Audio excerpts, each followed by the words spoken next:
हर हर महादेव। साथियों, सावन माह को हिंदू धर्म में अत्यंत पवित्र और आध्यात्मिक रूप से महत्वपूर्ण माना जाता है। जो सावन में शिव जी को सच्चे मन से याद करता है, उसके जीवन में हरियाली ही हरियाली होती है। सावन की हर बूंद में शिव का आशीर्वाद समाया होता है। सावन महात्म्य के 17वें अध्याय में आज हम जानेंगे कि कैसे पवित्रारोपण किया जाता है। ईश्वर ने संत कुमार से कहा, हे संत कुमार, अब शुभ पवित्रारोपण कहूँगा। पहली सप्तमी के रोज अधिवासन कर अष्टमी के रोज पवित्रारोपण करें।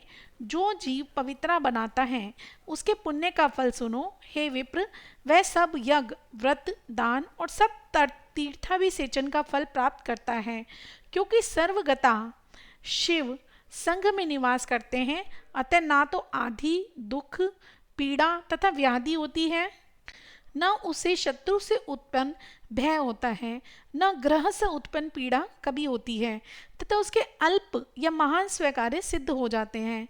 हे वत्स, नर और राजाओं के सुपुण्य की वृद्धि करने वाला इससे बढ़कर अन्य कोई साधन नहीं है। हे वत्स, श्रावण महीने की शुक्ल पक्ष की सप्तमी के दिन अधिवासन करके देवी के प्रति उत्तम युक्ति द्वारा गंध, पुष्प, फल आदि सब पूजन सामग्री लेकर अनेक तरह के नैवेद्य, वस्त्र, आभरण आदि एकत्रित करें। फिर पवित्रा निर्माण करके पंचगव्य प्राशन करना चाहिए। चरु द्वारा दिग्बली और अधिवासन कर रमणीय कपड़ों तथा पत्रों से पवित्रा का आच्छादन करना चाहिए। 100 बार देवी के मूल मंत्र से अभिमंत्रित करके संपूर्ण शोभायुक्त उस पवित्रा को देवी के सामने स्थापित करना चाहिए।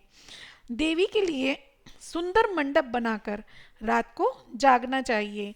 अगले दिन प्रातःकाल स्नान करके चारों दिशाओं में बलि देना चाहिए। विधिवत देवी का अर्चन करने के बाद स्त्रियों तथा द्विजों को भोजन करवाना चाहिए और दक्षिणा देनी चाहिए। हे संत कुमार, यथाशक्ति नियमों का पालन कर राजा को स्त्री, जुआ, शिकार और मांस का बड़ी दृढ़ता के साथ त्याग करना चाहिए। द्विज तथा आचार्य को स्वाध्याय का, वैश्य को खेती का और व्यापार को का कार्य 5-7 दिन बिल्कुल नहीं करना चाहिए।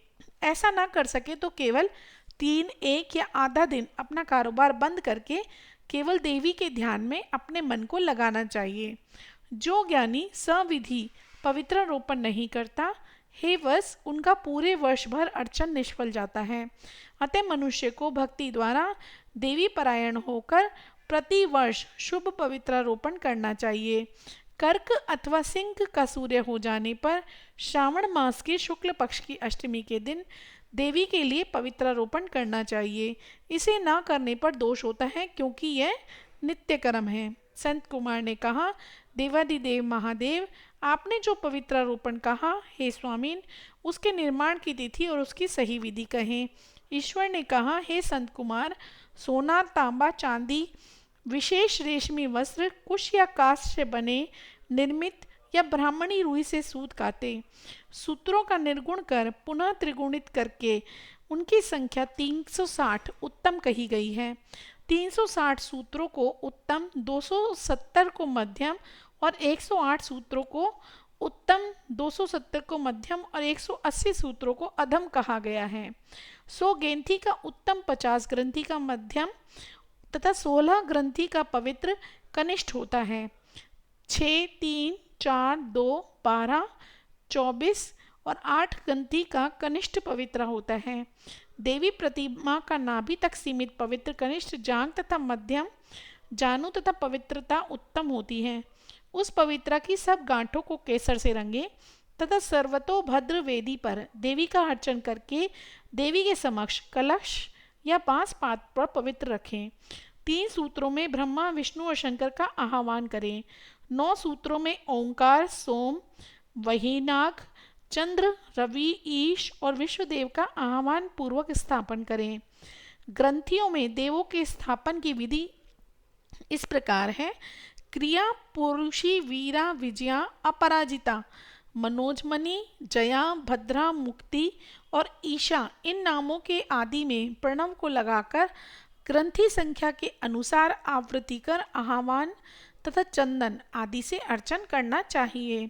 धूप देकर और प्रणाम द्वारा अभिमंत्रित कर देवों को अर्पण करें। यह देवी का पवित्र रोपण विधान मैंने आपसे कहा। यूँ दूसरे देवों को प्रतिपदा आदि तिथियों में पवित्र रोपण करना चाहिए, जैसे कि धनद, श्री गौरी, गणेश, चंद्रमा, गुरु, भास्कर, चंडिका, अम्बा, वासुकी, ऋषि, चक्रपाणि, अनंत, शिव, ब्रह्मा और पितृ, इन देवों का प्रतिपदा आदि तिथि में अर्चन करें। यह पवित्र रोपण प्रधान देवों का है। उनके अंग देवों को 3 तार वाला पवित्र समर्पण करें।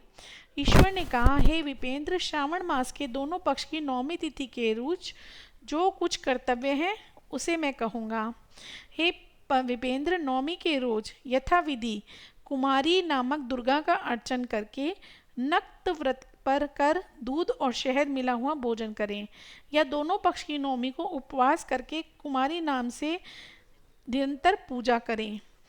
चांदी की प्रतिमा बनाकर उसमें भक्ति द्वारा दुर्गम पापनाशिनी का कनेर के फल, ग्रंथ, अगर, चंदन, दंडाक्ष, धूप और लड्डू द्वारा पूजन करना चाहिए। कुमारी को भोजन करवाकर भक्ति से ब्राह्मण और ब्राह्मणी को भोजन करवाना चाहिए। फिर मौन हो बिल्व पत्र भोजन करना चाहिए। जो उत्तम भक्ति द्वारा दुर्गा की पूजा कर लेता है, वहाँ जहाँ गुरु निवास करते हैं उसी पुरुषोत्तम लोक में जाता है। हे संत कुमार, मैंने ये तुमसे 9वीं का विधान कहा। अगर आप सावन के महीनों में इस तरह से शिवजी का प्रत्येक दिन पूजन और अर्चन करते हैं तो आपको भोले बाबा की विशेष कृपा प्राप्त होती है। सावन में आई हर बारिश की बूंद में शिव का नाम होता है। हर जगह शिव समाया है। शिव जी कृपा आप सभी पर बनी रहे। हर हर महादेव, हर हर महादेव।